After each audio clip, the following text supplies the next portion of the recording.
Everyone always asks me what my biggest thing is after my fight. I always crave a Domino's. Slaggy Domino's. Slaggy Domino's. Like, I'm talking like the Bonnie Blue, Lily Phillips of Domino's. You know what I mean? I've turned up to the O2 and I've said, "You're right, I'm Floyd's British manager. I've got a fight team media pass," and was in his change room all night. I was in the rooms that even IFL couldn't get in at the time, and I thought, you know what, if I'm ever going to meet Floyd Mayweather, now's the time. And I ended up doing a ring walk with him. Yeah, I followed Mayweather all the way to the ring. I actually put my foot on the ring, but security said no, and I thought, I've tried me like a little bit too much here. While we're on Conor Benn and Conor Mitchell, I see that you was obviously with the owner of West Ham the other day. Yeah. We've got to be looking at that soon. Every West Ham stadium, Conor Benn, mate. Conor Mitchell, Jimmy Sains, Jules Liddard. Johnny Fisher.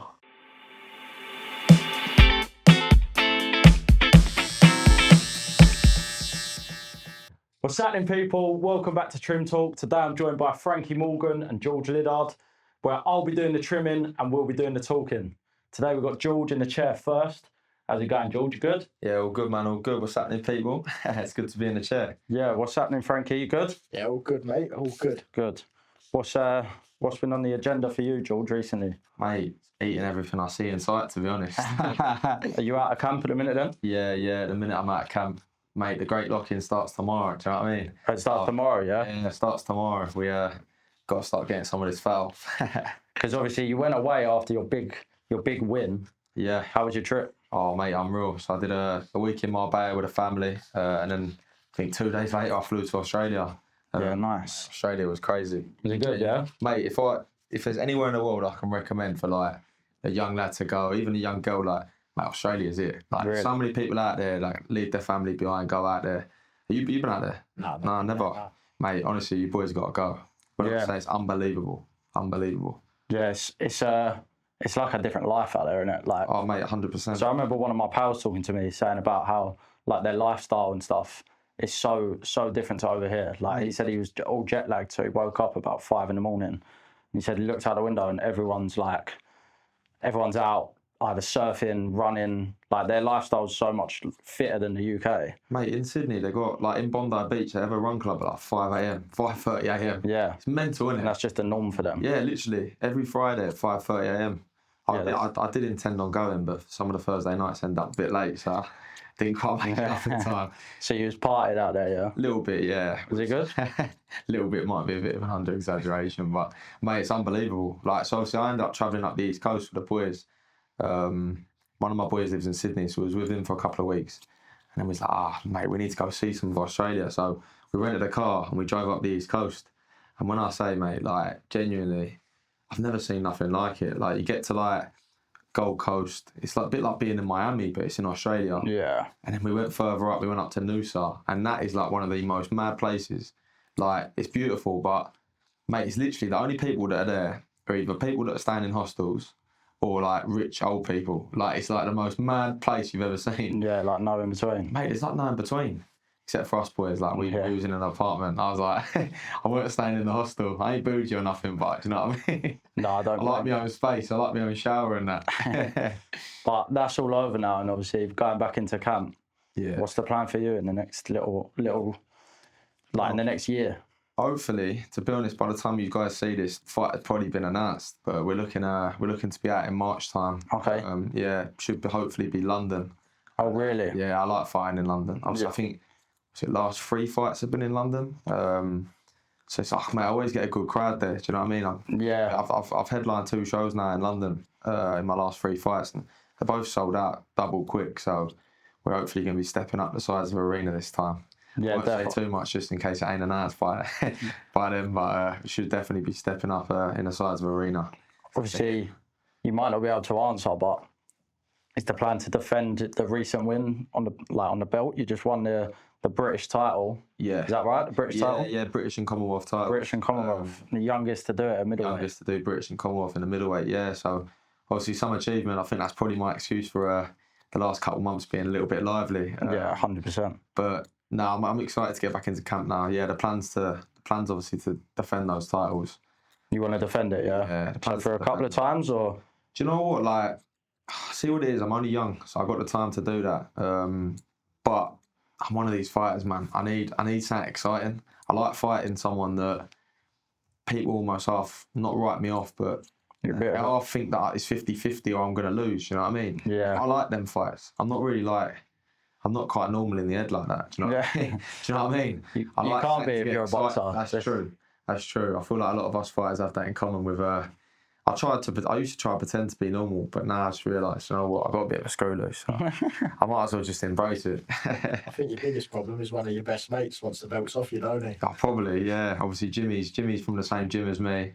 He's just won the English, so we obviously can't fight. But he's kind of not next in line, but he's definitely in the order to fight for the British at some point soon. So it's a bit of an interesting conversation. Yeah, sweet. Bit of an interesting conversation between us at the minute. Is there any competitiveness in the gym between you two? Oh mate, there's competitiveness in the gym between everyone. Do you know what I mean? Course, yeah. We're all we're quite a tight knit bunch. Us, we do all our morning sessions together. It's all our sprint work, everything. If you're in camp, you're doing it together. Yeah. So, mate, we're always trying to beat each other's times and. Because there's a good camp you've got there. Oh, 100%, mate. Who's there at the minute? Obviously, we've got Connor Ben. Got Daniel Dubois in our gym training. I've seen. He's there now, yeah. Yeah, seen a bit of him. We've got who else we got? John Ryder's obviously not fighting there no more, but coaching. Who's that? Got the Romford Bowl. Oh yeah, Johnny Fisher as well. Big Johnny Fisher, yeah. Big Johnny Fisher's there as well. Who else we got? We've got Jimmy, Maisie. We've got quite a stacked gym. To be honest, there's loads of us now. Craig Richards still down there. Spider's still at our gym, obviously coming off that big win. He's had a massive win out in Africa. Yeah, big win out in, I think it was Ghana. Mate, what a knockout as well. Yeah, crazy knockout that. Yeah, I think a lot of people writ him. That's helped him, to be honest. Yeah. A lot of people writ him off in that fight, didn't they? Mate, to be honest, he always kind of gets written off. See, the thing with Craig that I respect, he always steps up and fights whoever. Really, yeah. He's not had an easy career at all. He's always kind of rolled the dice, and I like that from fighters. I don't like people getting protected too much. Listen, when you're young, when you're 19, 20, you've got to kind of learn the ropes, and you're going to have to fight some people that you're expected to beat, right? But I don't like when people do it for too long. Do you know what I mean? Yeah. Roll the dice a bit. Like, you got one shot at this. Why not try to be great? Do you know what I mean? Yeah, no, it's true. Look at it. I was going to say to you, Frank, obviously you're the man with the questions. Who would you like to see George box in his career? In his career, what by the end of it? So let's do it in 3 parts then. Say in the next 2 years, in the next 5 years, and then in an overall career. So what I think for the British public, you've got some big names out there. Depends what George does with his weight, but you've got the likes of Hamza Shiraz out there who could be a big British fight. But for me and for someone I know, George would love to box and beat Canelo by the end of the career. I think we've got to see a British fighter go out there and beat him, really. Because he's had the one up on us. He took out too many of our lot, and I think we need the Billericay Bomber to go put a pace on him. I think he's beat like 5 British fighters. Yeah, Billy Joe Saunders. Yeah, Billy Joe, Liam Smith, Callum Smith. Amir Khan, John Ryder, obviously, like good friend of mine. Rocky Fielding. Yeah. Mate, he's beat 6. I think he's beat others as well, like Ryan Rhodes. Yeah. Did he beat all the Smith brothers as well? Yeah, he's had them too. Mate, I think he's beat like 8 British fighters. It's crazy, isn't it? Give me a shot. I'm telling you, someone needs to give me a shot. Yeah. Someone needs to give me a shot. I'll beat him. Maybe it might be a little too late though when it comes to fighting Canelo, because I think he's only got 2-3 fights left. Me too. And listen, let's be real. The geezer's making so much money for his fights. Is he going to fight someone like me at this point in my career or in the next year? Probably not. So, got to be realistic with it. But if anyone is watching that can make it happen, just know I'd always jump at an opportunity. Yeah. Fight any man. Well, who knows? He might go on for a lot longer than we think. He might do. He might. In a way, as much as I'd love to fight him, I'm a massive fan of Canelo. So I hope he doesn't. I don't want him to like almost be one of them that takes it too long. Do you know what I mean? Because that you do see that with some fighters, like even was the worst. Like Mike Tyson as well. Though, if you look at the back end of his career, he shouldn't have really had his last 5 to 10 fights. You know what I mean? But and you talk about that all the way up until fighting Jake Paul. Like, exactly. Tyson, that's what I mean. Tyson went on to fight Jake Paul at the age of what, 58? It's crazy, isn't it? Thing is, now Jake Paul's done 6 rounds with Joshua. I was just about to say he's a big name in the sport at the minute. What are we thinking on that kind of that road of boxing? We did have that discussion just now, didn't we? I said, how much would you want to lose to Jake Paul? And you said you'd rather have 10 mil to fight him than 100 mil to lose to him, weren't you? 100%. Listen, money's money. 10 mil is going to change my life regardless. I'd never want to take a dive against someone. Do you know what I mean? No. Never. I'd love to knock him out, to be honest. Listen, like what he's doing in boxing is amazing. he's making a hell of a lot of money for a lot of people. And even in terms of like women's boxing, you know, women fighters are getting paid more, you know, when they're going out there and fighting. But I just genuinely would love to chin him. Do you know what I mean? Because he'd go everywhere. It'd be everywhere. So, no disrespect to Jake Paul or anything. Like, do you know what I mean? It's a tough one, isn't it? Because with Jake, like, you can see what he's doing, and you can't really blame him for doing it, can you? Mate, nah. He's going out and making his dough. Yeah, me and my dad had this conversation. You know what it is? Like, this Misfits, like Jake Paul, all them sort of fighters, they're doing the same thing as us, but they've just done it the opposite way around. So for me, it's like, I've learned to box my whole life. Now it's about kind of building a following and building a big platform. They've just done it the opposite way. They've built a big platform, they've built a big following, and then now they're stepping in and learning how to fight. It's a good way to put it. In a way, I respect it. Do you know what I mean? I do respect it. You can't blame people them. were annoyed at first because like it was taking the limelight off of boxing, but I don't really see it as that. I think it's if anything, I think it's putting more eyes on boxing. Do you know what I mean? Yeah, no, it definitely is, because there's kids out there now that will watch boxing because of people like him. 100%. And want to also get into boxing gyms. Like 100%. And that's always a good thing, isn't it? Like, 100%. Getting people into the boxing gym it's one of the best environments I think a kid can be in. I think boxing should be taught in schools, to be honest. I think it should be part of your PE curriculum, whatever. Like, it does change. I feel like it changes boys, do you know what I mean? It matures you. Yeah. It definitely matured me. Like, whenever I meet anyone and I tell them I'm 23, they never believe it. They always think I'm a lot older than I am. Yeah. I think boxing from a young age I've had to mature. Do you know what I mean? I've been put in situations where, you know, from young, I'm standing opposite a kid that's going to try to take my head off for 3 rounds or whatever. Yeah. And from young, I feel like you have to have a mature head on your shoulders to deal with that. Do you know what I mean? Yeah, 100%. So, and even just being in the gym, like, we know what a typical boxing gym's like your coach digging you out, and you're getting used to that sort of, that banter from a young age. Yeah. That is a massive, that gives you massive maturity levels, I feel. Oh, 100%. I see the other day there was a coach that said as well, no matter what colour you are, no matter what race, gender, no matter what, boxing gyms, everyone's a brother. Like, there's no beef in a boxing gym, all right? No, never. You might not like your sparring partner, you might want to do better than him, but you're all there together, ain't you? It's respect, though, isn't it? I feel like it teaches you respect, to respect your elders, which, I'll be honest, I think we're lacking a lot nowadays. Like, you see kids out of the back, they got no respect for no one. Do you know what I mean? Like, they don't care about the consequence of what they're doing, etc. But I think being in a boxing gym, it definitely, you know, teaches you to respect your elders. You know, you never talk back to your coach. Like, when I was young, you know, you'd never talk back to your coach. Like, what you say is goes. You know what I mean? Yeah. So I see a clip the other day of Johnny Fisher. I don't know if you see it. He's in a brewery in Romford, and this young lad come up to the camera and started. I think he started saying some like gang related sort of stuff, whatever. And he started swearing in front of the camera. And John was really good, the way he held it, like the way he dealt with the situation. He was like, "What are you doing? Like, this ain't no way to conduct yourself, blah blah blah." And then it was like, "Why don't you come get involved in boxing?" And a lot of kids should be doing that. Yeah, 100%. Oh no, I thought that situation was quality for people to see. Like, I'm glad they caught that on video. Do you know what I mean? Yeah, that was a really good little clip from John. I just got it in one of my interviews. What's that? Just got it in my interview. To be fair, a lot of people have seen it. The numbers game, innit? What is the plan with your interviews, Frank? Like, in the next year, who's someone you'd love to interview? George Liddard. Yeah. I gave you that today. Hard man to track down nowadays. But no, there's a few. I think, if anything, the one interview that everyone would want is the winner of Fury AJ to get in the change room after that fight. Yeah, I think that's everyone's dream, not only for the interview, but to actually see that fight happen. I think it's got to happen this year, ain't it? Do you think it will?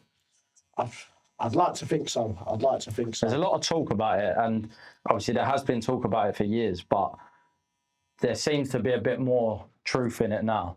I think ever since Turkey Al Sheikh has come in, I think Turkey can make any fight. Turkey can make me versus Canelo before George versus George. You know what I mean? Like, the money Turkey's offering out, there's no one to say no to a fight. So I disagree with that. Yeah, I think it's got to be done this year, and if it don't happen this year, I don't think anyone wants to see it in 2027. It probably is 5-6 years too late anyway. Do you know what I mean? But Yeah, it's got. I feel like it still has to happen. Like, I don't feel like either of them can fully retire until that fight happens. No. Do you know what I mean? Like, they both got their own legacy, yeah, but it's been talked about for years, and we never got the chance to see it. So it's mad how much talk there is, even when after all of this, like they've both been beat by Usyk. Neither of them hold a belt at the minute, and there's still so much talk about it. You've never seen a fight really like it. no, really, no, 100%. maybe other than. Ben and Floyd Eubank was the only one in Britain really that's even been close. And Floyd v Manny, that happened way too late, but they still held belts, didn't they? At that point? Well, they were both like legends in their own respect. Yeah. Like, legends of all time. Do you know what I mean? And I'm sure, listen, Fury and AJ both are too. I don't think they're quite probably, maybe Fury, but I don't think they're quite maybe as big names as Mayweather and Pacquiao worldwide. Yeah. But that fight, yeah, like you say, Ben Eubank obviously had their fathers, but for a fight like Fury AJ to have the hype that it has around it, even after both of them obviously coming off the losses, well, it's, you know, in their own respect. Obviously AJ's gone and beat Jake Paul, but if you count that as a win, in the real world, it's coming off a loss. Yeah, if you count it as a win in, you know, heavyweight terms, they're both coming off the losses. To have that kind of that people shouting to make that fight just shows how big names they are. Yeah, you know what I mean, you know what it's got to happen. I think after losing to Usyk, the pair of them, it's like they know Usyk's now the greatest of this generation. There's no debate in that. So it's like they need to prove that they're second. Do you know what I mean? They need to at least. Yeah, it's almost like that second place qualifier, really. Yeah. Who's your pound for pound top three right now? Yeah, I always find this interesting. Do you know what? Can I count Crawford still, or is he out of it now? No, I can't Crawford. Even though he's retired, I'd have Crawford number one. Yeah. Usyk and a new A. It depends on what week. Yeah, this week it's a new A, but then a couple of weeks back it was Usyk. Like, it all depends on who's fought most recent for me, but I'd probably have them three. That's mad. That's the exact same for me. Yeah. At this point in time. This sounds like a cop out, but I was going to say the exact same to be fair. There's no way. Usyk and Nue. That's my top three pound for pound. I don't think anyone can match them really at the minute. Nah. The only one that's coming close for me is Bam Rodriguez. Exactly. They're talking about a fight between them two, though, aren't they? And Nue and Bam. That'd be the one. Are they the same weight?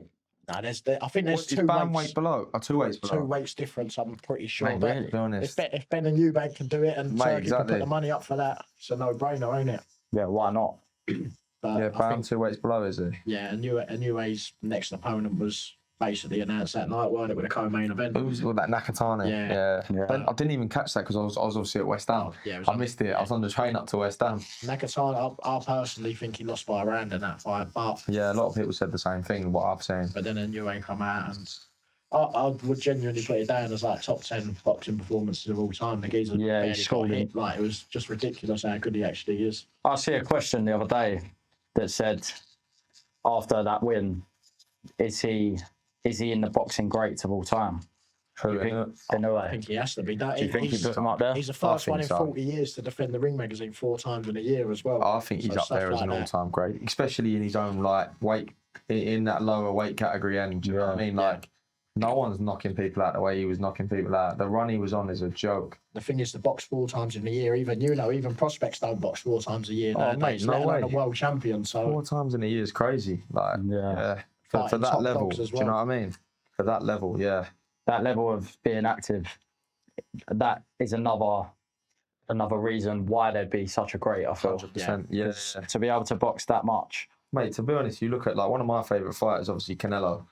Mate, nowadays he's boxing once, maybe twice a year. Do you know what I mean? Like, so someone at that level boxing 4 times a year. Yeah. Absolutely insane. And we know how active Canelo was at a point, to be fair. Mate, to be fair, he used to box at least 3 another times. reason why he was one of my favourites, you know what I mean? The fact he ain't punch drunk after the last 20 fights that he's had, if you look at the record of 20 people, you don't notice how good the names actually are. Like, mate, the worst on the list may be Amir Khan, and that says a lot because Amir Khan's an all-time great. Mate, do you know what? That's the biggest thing for me that used to proper grind there. Like, people trying to say that he's dodging people. Mate, Canelo ain't dodging no one. No. Why is he going to dodge someone? Like, the geezer's fought how many back-to-back world champions, etc. Even the third fight with Golovkin. Say the second fight was brave. Exactly. Mate, the geezer's a legend. Do you know what I mean? He's had about, 70 fights? Yeah. There's no way he's shying away from anyone. No, and to be fair, you see this with, like, obviously with a lot of the UK fighters, they're protected from quite young, with fighting people they should be beating and stuff. Yeah. You find that, I find with like the South Americans and the Mexicans and stuff, they will box their, like, even in their local areas, like from like obviously, you know, with Canelo, he was boxing from what, was it 15? 15, yeah. Like, he was boxing probably local champions at 15, like men. And obviously boxed Mayweather at what, 23? Yeah. And got That's what I mean, when they get that loss on their resume early doors, they've got no reason to be dodging people because they're not protecting this like Mayweather. No, exactly. So 100%. That's another reason I find that it don't really matter with the if you've lost a fight, that puts you up there still with some of the best. Like, he's still a great no matter whether he's lost a fight or not. Like, that's kind of inspired my career in a way though, because you know, like the last fight, a lot of people were saying, you know, it's a bit soon, and I've had kind of step up after step up my whole career. You know, I think I boxed 2 journeymen, you know, in my first 2 fights at, you know, 20. Yeah. And since then, you know, every fighter I boxed has had a winning record, and there's been a few unbeaten fighters in there. Do you know what I mean? But I think he kind of has shaped my career in the fact that I'm up for taking risks. I'm up for, you know, stepping up every single fight, because you look at fighters like that, that's the reason they're great today. You know, they took the risk. And at the minute, look, it's paying off. I've won. I've not been beat. Do you know what I mean? Yeah. Like the last fight, a lot of people ripped me off against Conway. Said it was too soon, said it was this, said it was that. But I proved again why it's sometimes important taking a risk. You know what I mean? Did you have anyone write you off to your face about the Conway fight? Because I know there was a lot of people that I knew in the boxing world that were saying, I think it's too early for George. And then I watched their interview with you and they're telling you that it's perfect timing. Yeah. And I think, was there anyone that actually said to you, George, you think this is too early? You'll find that a lot. To be fair, he's because they don't want to get chinned though. Yeah, it's true. I don't blame him. I was in an angry mood last camp. All I wanted was to get to that fight night and pick up those belts. So yeah, it wouldn't have been a good thing. I remember catching one of the only 2 interviews that you got on that fight week. There weren't many going about, was there? No, there especially weren't. at the weigh-in. I think it was in and out, weren't it? It was a bit. It all went a bit. We got a little bit back and forth at the weigh-in, which I wanted. I wanted that from him. I wanted him to kind of get emotional as such in that fight, because, you know, like everyone talks about, he had the more experience.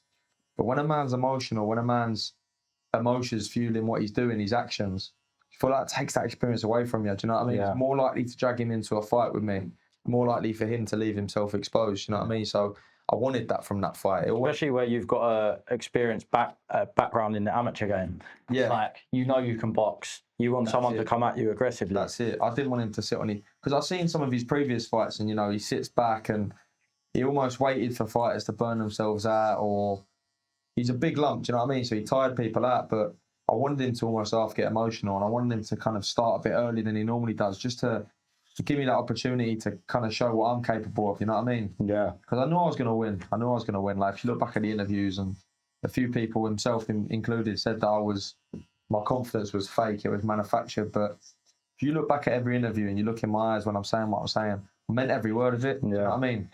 To be fair, in the run up to it, and like the presses I see and all the interviews and stuff, you added like almost like a swagger about you. Yeah. Like, you knew you was going to win before. 100%. Like, but going back to the saying about how you have a bit of an experienced amateur background, what was the journey like for you growing up? Like, when you first started boxing, did you think, when was the turning point that you thought, yeah, I'm going to go pro? Do you know what it was for me? Like, my amateur background was tough, I won't lie. Like, my dad's always been very, very hard on me in boxing. Like, I always tell this story, and we laugh about it now. I remember, I think it was my 12th birthday or my 13th birthday, I was in the national final, my first ever national final. Yeah. And I lost my first ever, on my birthday, funny enough. That's got to be harsh as a kid as well. Mate, honestly, like, I remember driving home and my dad didn't say one word to me, because he thought I could have boxed better. Do you know what I mean? He thought I kind of let the emotions get to me. We laugh about it now because, like, I get it. I get why he thought that, because I felt like I kind of didn't turn up that day either. But then we laughed, we watched it back and we was like, I actually boxed all right. Do you know what I mean? The kid was just a good kid. But that's why I say, like, my dad was always very hard on me. Like, if I got detention at school, I weren't going training. Do you know what I mean? Like, it was always, I've had a very strict upbringing, but it's given me the kind of the discipline and, you know, the determination that I've got now, because I owe him a lot. You know, he drove me up and down the country my whole life, fighting, and flew me to other countries, you know what I mean, so I could get better and be where I'm at today. But yeah, like, it's all part of the dedication. 100%. I think the moment that I realised that, you know, I'm actually quite, because that was one thing as a kid, I always struggled with confidence. You know, I never kind of thought I was good enough. I could always be better. And I still got that in me now where it's like, I can always be better every fight. You know, like the last fight, everyone was like, that was an unbelievable performance. I'm like, yeah, but I could have done this better. I could have done that better. I feel like I've always been like that, but I just, now I have the confidence to back it up. Do you know what I mean? I know by the time I get in the ring, it's like, I'm good. It's more of a positive thing than a negative thing. Yeah, whereas as a kid, it was like, I very much lacked in confidence. Right. But I think when I started winning, I think, you know, my last 25 fights as an amateur, I lost one fight, and which was my last one. So I was on like a 24 win streak, 25 win streak. Do you know what I mean? So that's a crazy record in the amateurs. As we got like 10 into that, I won like 3 back-to-back national titles, and I think it was at that point I realised I'm actually quite good at this. You know what I mean? Like, I could probably actually have a career at this at some point. And then here we are now. I guess I started as a pro. Like Tony Sims took me on. Kind of, you know, I was never a GB fighter, so it gave me a great opportunity to come down and train at the Matchroom gym and to get signed with Matchroom, because, you know, Matchroom don't just sign anyone. They only really sign, you know, GB fighters, Olympians, Commonwealth Games medalists. So like to get the opportunity to fight on a Matchroom card was incredible. And for me, it was about proving. It was always about proving I deserve to be here. Do you know what I mean? Because I feel like you always had that in your head, like, have I just been given a bit of a leg up here? But now you look at me, I've gone and just won, you know, become the youngest ever British and Commonwealth middleweight champion. Yeah. I'm proving exactly now why I should have been signed, you know, and why I've been given the opportunity I've been given. So. And there's some crazy names that have gone on to win that belt and to be the youngest one to do it. That's got to be something you're massively proud of, isn't it? Yeah, 100%. When I look, I'm eyeing up what's next now. I'm one of these, I don't sit back and dwell on what I've done. It's more, I've been looking now at the EBU European title. The youngest to ever win that was Billy Joe. Yeah. I was at your last fight and they was talking about that. And how long do you, was it about a year? About a year and a half. So I've got plenty of time. But, you know, after maybe I defend this belt next, it's like, okay, I want that next. I want to go and make it, you know, hard for someone to go and then beat that. I want to be relatively young still. Did you know that you was going to do that? Did you know that you was the youngest before the fight? Because a lot of people didn't know. Well, people were saying I was the youngest ever British, but that wasn't actually right. It was actually the youngest ever British and Commonwealth simultaneously. But I didn't. I think I did know that. Yeah, I found out a few weeks before, which obviously, mate, that just lit a fire in my stomach even more. Do you know what I mean? Because some people would feel pressure off that, weren't they? But I feel like the mindset you was in, it pushed you on even more. I think me in general, my mindset in general in life, like I like pressure. I like the pressure. Like, don't get me wrong, you know, it's a lot, but I love it. I thrive off of it. I feel like when I've got no pressure on me, I almost feel a bit lost, if that makes sense. You know what I mean? That's probably from where, again, from the amateur background, like, there's always probably been pressure. There's always pressure fighting. Like, everyone finds it nerve-wracking or whatever. Yeah. So it's probably just built in you from a young age that pressure means, right, it's time to perform. Do you know what I mean? Literally that. That's why, like, my biggest thing for me in camp is putting myself in like uncomfortable situations. Yeah. You know, whether it's like putting myself in an ice bath or running an extra mile or like just keeping the pace on like the triangles at an uncomfortable pace, pushing myself to that limit. I find that in life, it makes life just feel that bit sweeter when you put yourself in them uncomfortable positions. Because, mate, when you're in a ring in front of, you know, 6,000-7,000 people, however many people you're in front of, it's not exactly a comfortable situation. Do you know what I mean? It's an uncomfortable. You got a geezer trying to take your head off. Yeah. You want to beat him. Like, it's uncomfortable. So if you can, you know, almost find peace and comfort in being there, you've halfway won the battle. Do you know what I mean? Yeah, 100%. I think when you cut corners and training and you avoid them situations, you've always got that in the back of your mind. Yeah, 100%. Mate, you've got that thing in the back of your head going, remember that time, and you literally start early. When you're like that, and you can through them in your training, you know in your head, I'm alright. 100%. I think the triangle does it for you, not knowing it. I've heard about the triangle. They're rough, mate. Like Conor Mitchell told me that when he was running that triangle, there was times in his head where he's thinking, I'm running next to Conor Benn, I'm running with George Liddard, Jimmy Sains, these are all pros. Why am I trying to keep up with them? But when you do keep up with them, it gives you that extra spark, don't it? Listen, when you're sitting in that changing rooms, and Conor would have felt it on his debut, when you're sitting in the changing rooms, you got enough, there's enough pressure and there's enough kind of nerves and excitement as it is. The last thing you want is any sort of doubt that you cut a corner. Do you know? Because that will haunt you. When you're sitting there ready to go out, the first things you'll think of is, what haven't I done? And if you've done everything you can, you're putting yourself in the best position to fight. Do you know what I mean? Yeah, you're definitely. Your hands on the right. Yeah. That is it. That is it. I think that you can find peace in that. It's like, I've done everything possible to put myself in the best position to win this fight.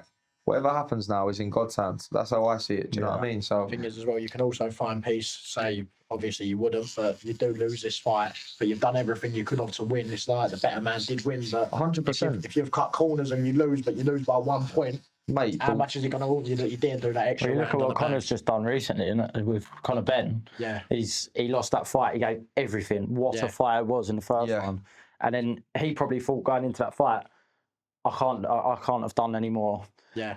He's ended up losing. He's gone back to the drawing board and put even more work in when he probably didn't even think it was possible to do so, and then schooled him in the second one. yeah, And that's like a prime example of it, isn't it? 100%. So while we're on Conor Ben and Conor Mitchell, I see that you was obviously with the owner of West Ham the other day. Yeah. We've got to be looking at that soon. Every West Ham stadium, Conor Ben, mate. Conor Mitchell, Jimmy Sains, Jules Liddard.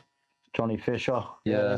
We've got to have a local boys at that stadium one day soon. 100%. I'll definitely listen. I've already said it. I've said it before, and I'll say it until I do it. I will headline that stadium someday.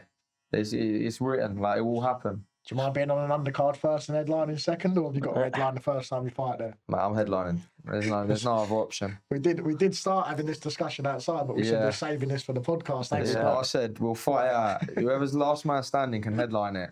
Whoever says they're a West Ham fan will fight out. I'm telling you now, I'm headlining that stadium. That's the thing. You've got Conor Mitchell, whose dad obviously headlined the old bowling ground with an unbelievable turnout there, and you've got Conor Ben, who's always over West Ham nowadays. But I think out of the three, you're the biggest actual West Ham fan, ain't you? I think you go to the most games, don't you? Out of them three, We can backtrack it if everyone wants to. Do you know what I mean? Who's been where? Who's been to the away game, mate? You know what I mean? Who's been to the away game?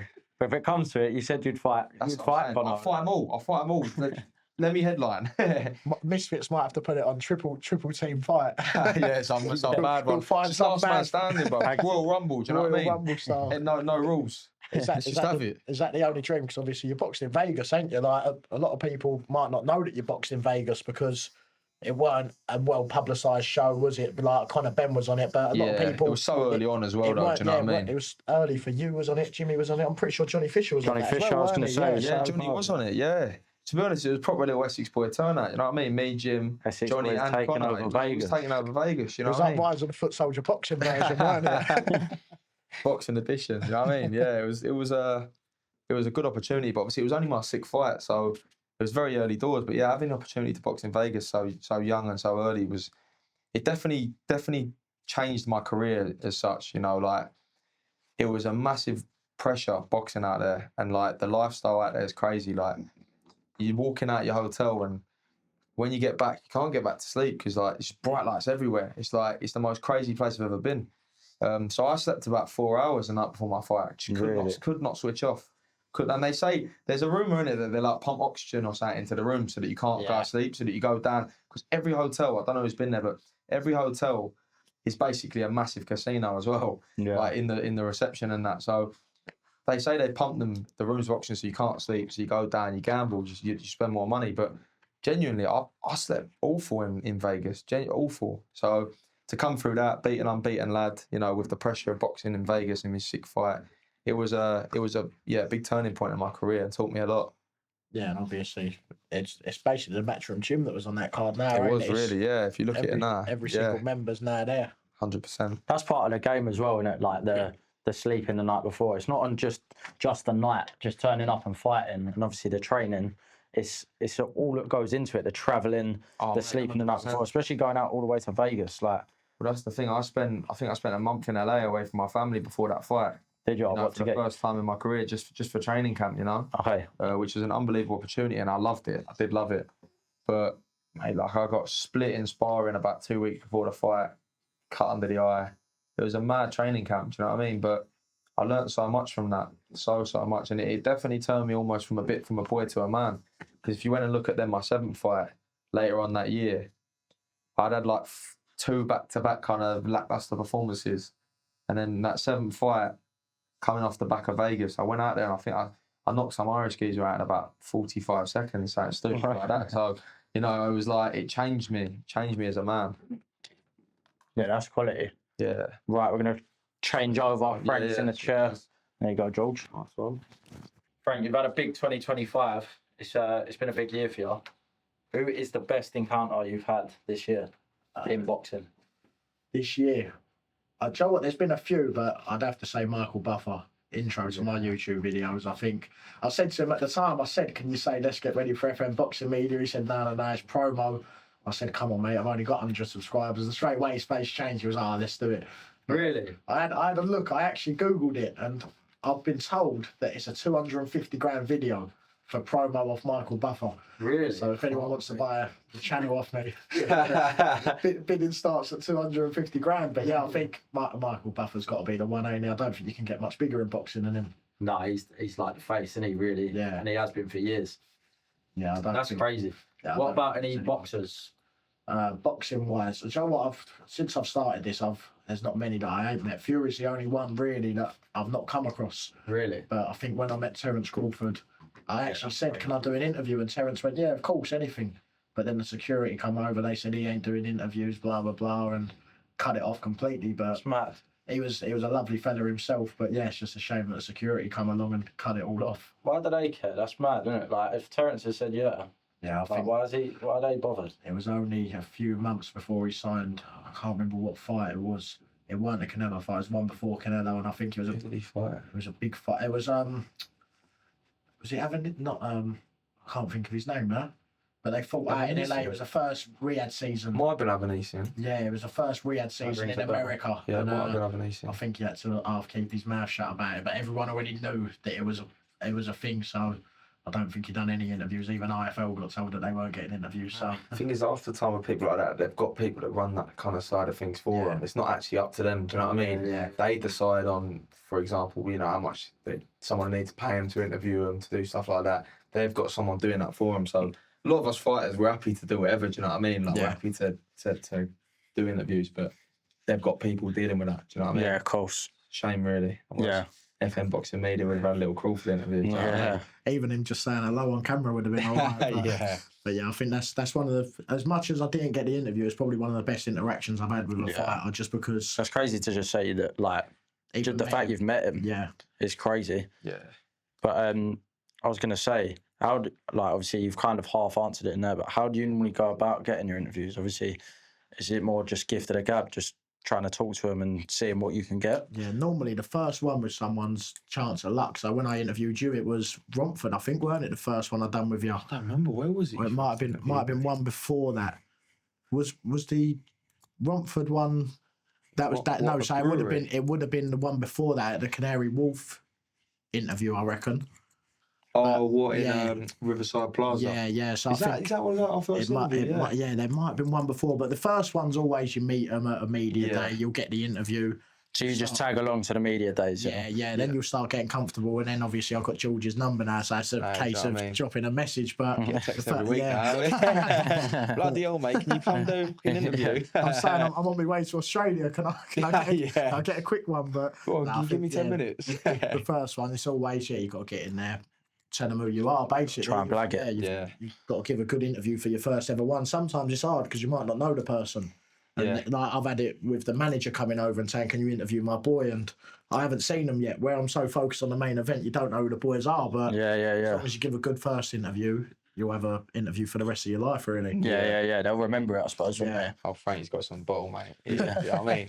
He'd be an unbelievable salesman as well. Yeah. He's got some right gift for the gavin. I'll try getting you a free car out of a salesman. I remember that. Was our first interview. We was trying to get you a motor. Oh, that was funny, mate. He honestly, the bottle on him is so funny. He cracks me up.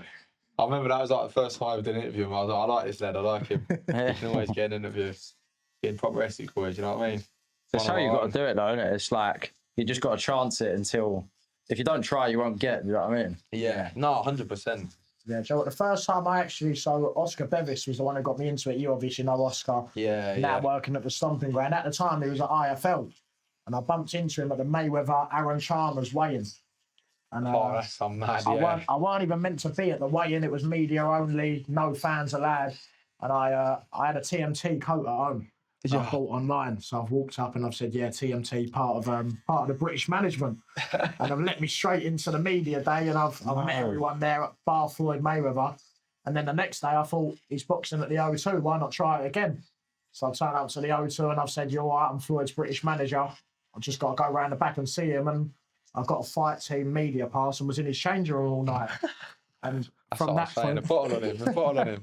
And from that point, I met Oscar Bevis, and I was in the rooms that even IFL could get in at the time. And that's when he said to me, "You've got to buy a camera, mate." And from that point, So at this point, you weren't even doing interviews. I weren't doing interviews. You just done it for a laugh. Yeah, just a fan of the sport. Yeah. And I thought, you know what, if I'm ever going to meet Floyd Mayweather, now's the time. And I ended up doing a ring walk with him.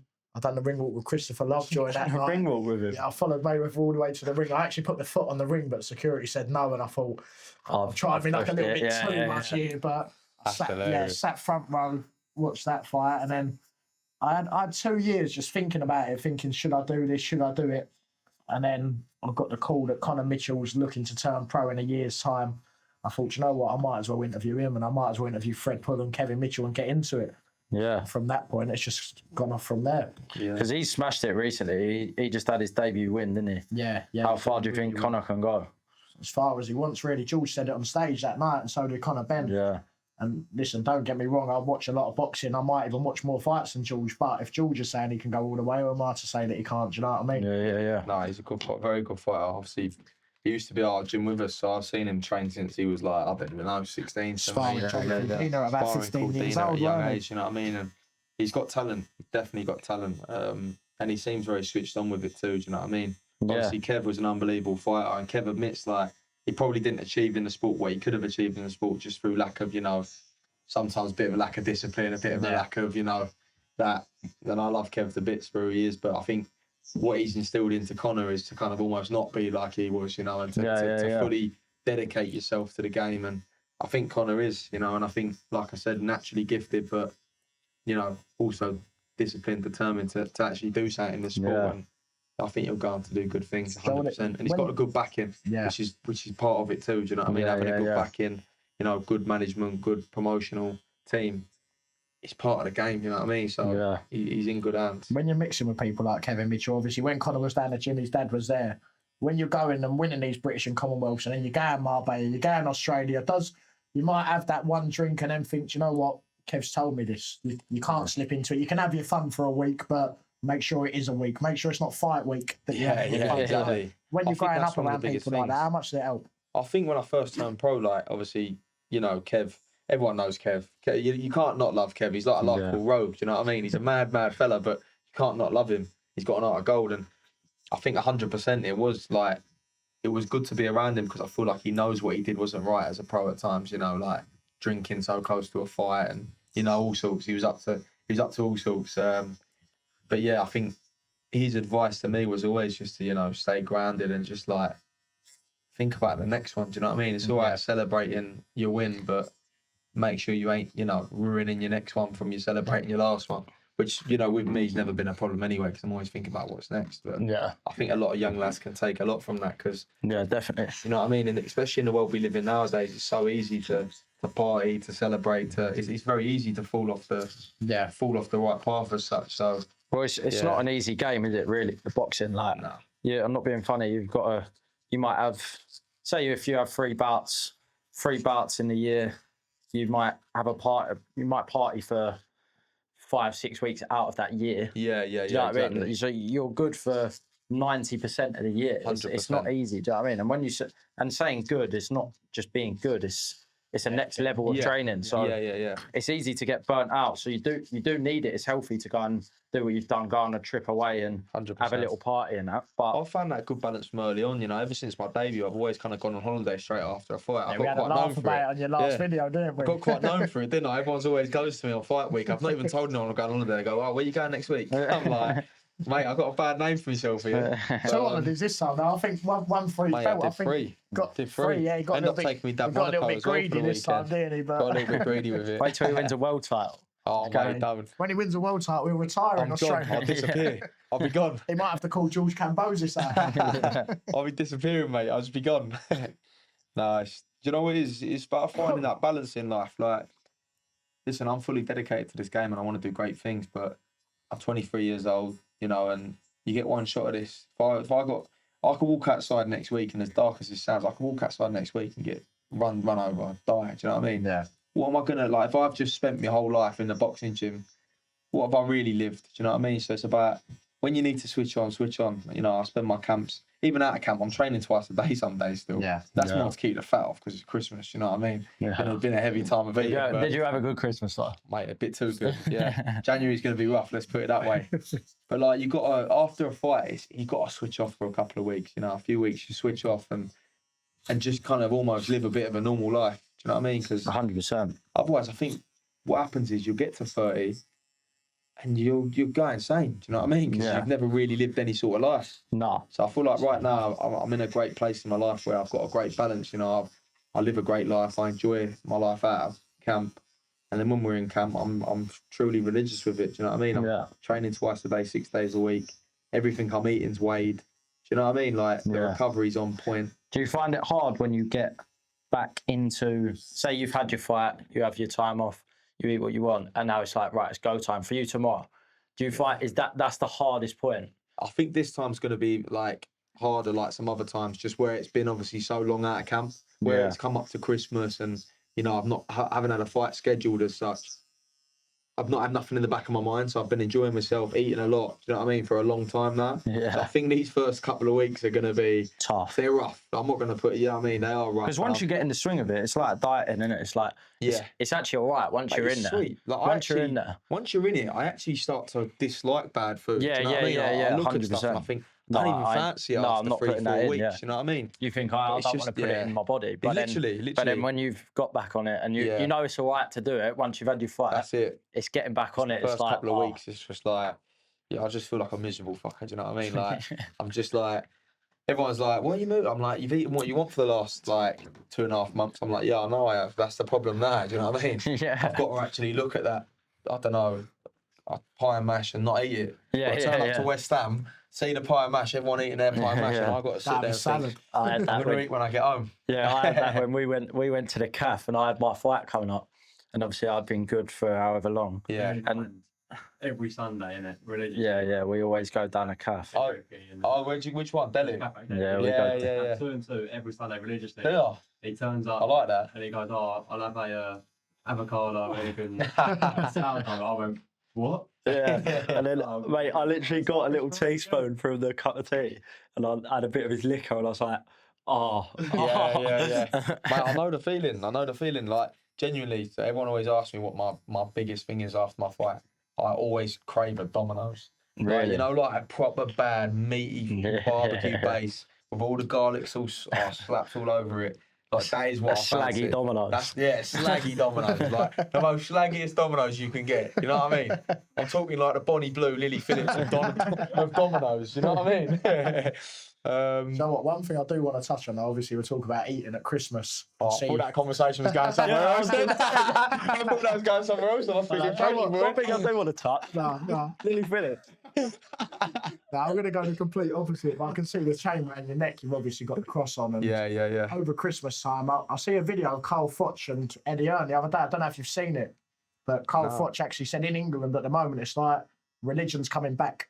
People are realising that you do need something to look up to. 100%. And with you, I know that obviously you're always talking about your religion. You're always even preaching to people sometimes that God is what you trust in. 100%. But how big is God in your career so far? And do you think you could have got how far you are without maybe having that belief in God?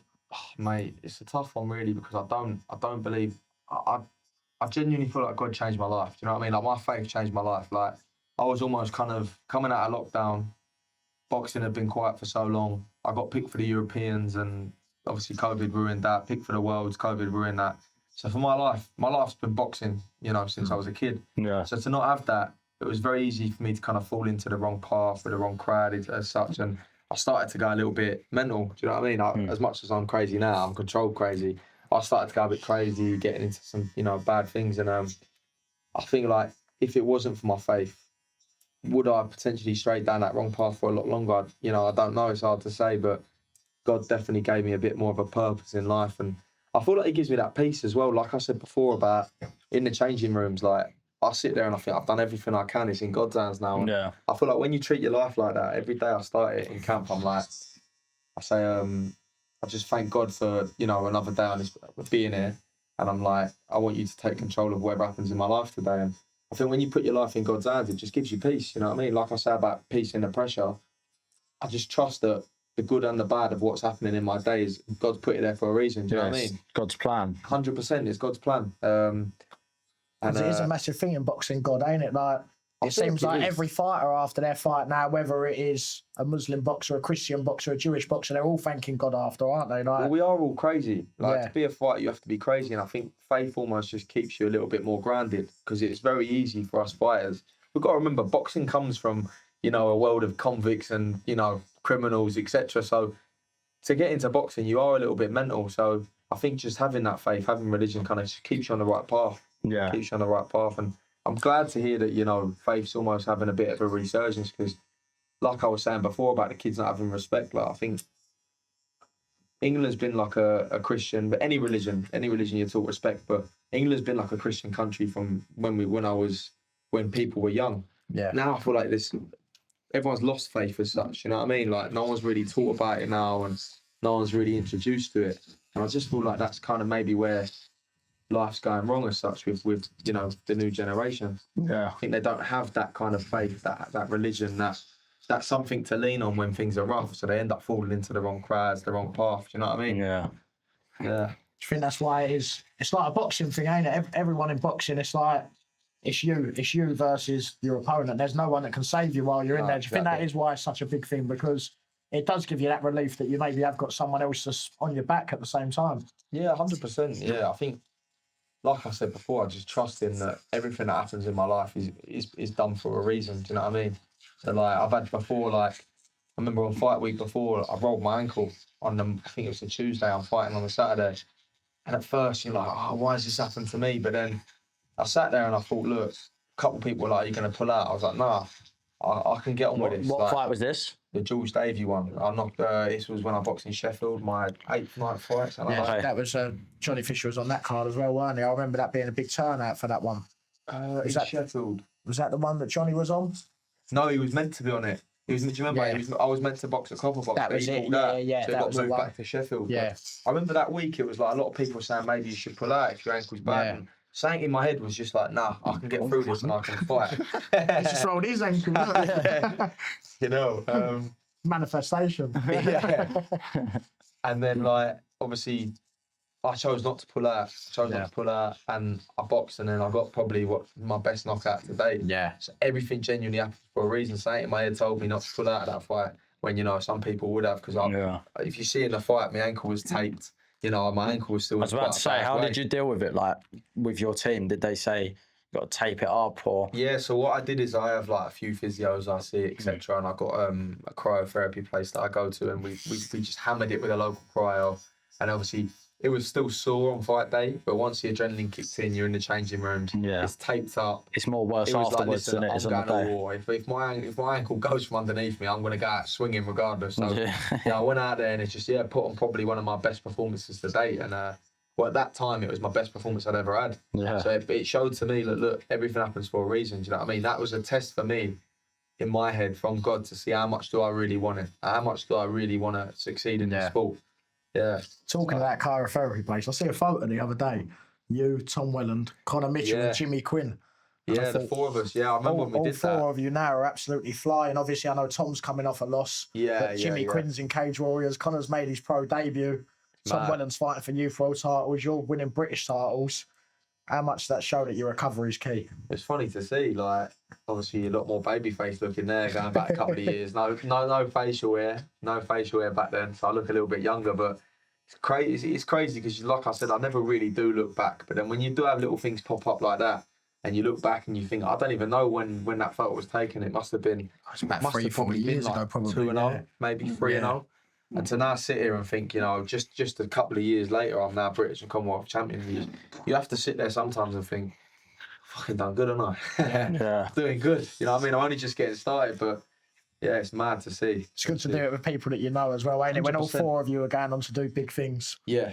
Yeah, that's what I like about, like I said before with our gym, like it's very like, we almost are like a little family. We all back each other. Yeah. So obviously looking back, like I said, it's like, it's mad to see where you've come from to where you are now at times. And I think it is important to reflect as much as you can't get hung up on, you know, you probably think the same all in your own industry.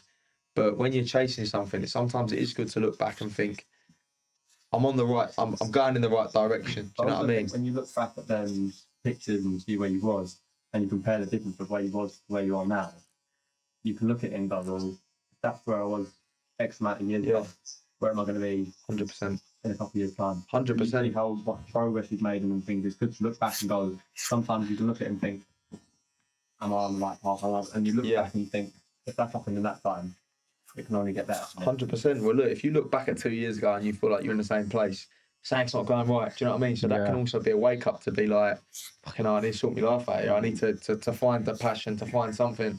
But I feel like we can all relate to this. It's like when you look back, you think, doing pretty good. Do you know what I mean? And you see where you're at. 100%. Yeah. And life's crazy thing. Like, you know, you might be in the same place as you was 2 years ago, but then, you know, a year later from that, you might be in a completely different one. It's crazy how life works in that respect. Like, things can change, especially nowadays in the modern era with social media. You see people's life changing overnight. Like, for example, looking at our beef for Final Boss geezer, like, I know some of his mates here, like, through boxing. He's having a fight and all. The geezer, is he? Yeah, he's boxing. Mate, see what I'm saying? Like, it was a crazy place. That Jay something, ain't it? Oh, Jay Kerr wants to fight him because we were talking about this the other week on the podcast. Who's he? Parsons, mate. When I beef with Parsons, then he's... Oh, mate. Yeah. He's I another know one, you mean. another one of them top I do know you mean. Tan geese with the dark hair. Yeah. We had Ronnie on here the other week, and he's pals with Jay, and he said that they're looking to fight. But who's he fighting first? The RB Final Boss. Probably. Oh, he's fighting Jordan McCann. Is he actually? Really? Yeah. Mate, you see what I'm saying about how crazy life is nowadays, especially with boxing. Like, everyone's fighting each other. Like, yeah. Like, I remember listening to Jordan McCann, like, do you know what I mean, rapping and that, and then seeing this RB. Now they're fighting each other. I was going to say, while we're on the topic of God and Jordan McCann, that's got to be one of the best videos ever, ain't it? Joe Caldina showed me that. Have you seen this? Yeah. When Jordan McCann's talking about his faith. Yeah. And who was he doing a podcast quoted, with? I can't remember who the podcast was. I remember it. Geezer, innit? They were like, they go it, to him, what was your favourite, they go to him, what's your favourite verse from the Bible? And he goes, if you listen to every dog that barks, you'll never reach your destination. He goes like that. And what this means is, if you stop and listen to every dog that barks, you'll never reach your destination. But it ain't even from the Bible. When it's from Winston Churchill. But honestly, I remember when Caldina showed me that, I was absolutely dying. Do you know what? Me and Fred Pullen had a similar moment. I remember when we showed it to each other, we was crying, and every time that gets brought up, I just think of me and Fred sitting there crying at that one video. Do you know what it is? It's just the way he repeats it again, though. Like, I know, he says the exact same thing Let me explain twice. the quote. What that repeating means the quote. is... Oh, we'll see if he brings it out after his fight against the IB. Yeah, he might do, to be fair. I didn't stop and listen to any dogs this time. That's why I won. While we're talking about all these celebrities boxing, though, you said that you'd like to chin Jake Paul, but obviously you're a big football fan. If there was any footballer from the past, present, or now that you could fight, because I know that West Ham have had a few people go against them, and I know there's a few that West Ham don't like. Who would you pick? Do you know what? A lot of people would probably expect me to be like Declan Rice, but I actually love Declan Rice. I don't dislike what he did at all. I think, you know, he looked at his career and he wanted to play for a bigger club, and I'm like, do you hear that, Dan? Bigger club. Yeah, he's right. Listen, where are they at right now, and where are we? Do you know what I mean? They're a bigger club right now. It hurt because we needed him as such. It felt like we needed him, and it did hurt a bit at first. I ain't gonna lie. For the first few weeks, I probably was one of them was going, fucking Declan Rice, what Judas, you know what I mean? But he's looking out for his career. Do you know what I mean? Like, as a sportsman, I feel like I can relate to that. Like, you got to do what's best for you in your career. Like, you get one shot. And the thing is, with how Declan done it, it was better than a lot of other footballers will do it. They'll go about it like, say, how Isaac's gone about it this summer. Stop playing for him until I force a move. Declan could have gone the season before, and he gave you one more year. He played till the end, do you know what I mean? And he played his heart out till the end. He earned you that money as well. 100%, he played his heart out till the end. I think you look at players like Payet, for example. Obviously, he went about it in a rogue way. Yeah. And he got a lot of hate with it. But even now, I think you ask the majority of West Ham fans, they got a lot of love for Payet. Oh, mate, he's free kick. Like, I always think about that. That's one of the first goals that I remember. Palace. Yeah, against Palace, that free kick.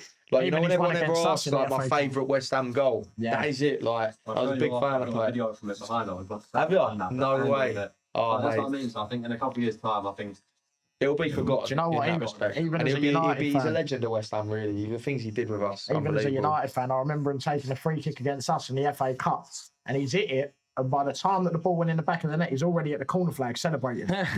He's running off, and you know, you just think like that. It's a bit like you, ain't it? He's manifesting in his head. He knows this ball's going, and he's celebrating before it's even started. Well, like when you hit something, no, whether it's football, whether it's boxing, you know, like that. Like when I talk about the George Davey knockout, as I let the shot go, it happened in slow motion, if that makes sense. Like I let the shot go, and as it landed, I was just like, You get that rush. this is done. This is done. Yeah, it's just like everything happened in slow motion for that one punch. It's a crazy feeling. I'm sure in football, as you hit the ball, when you know when you've hit it perfect, when you think they drill it week in, week out, you know when you've hit that ball perfect. Do you know what I mean? Yeah.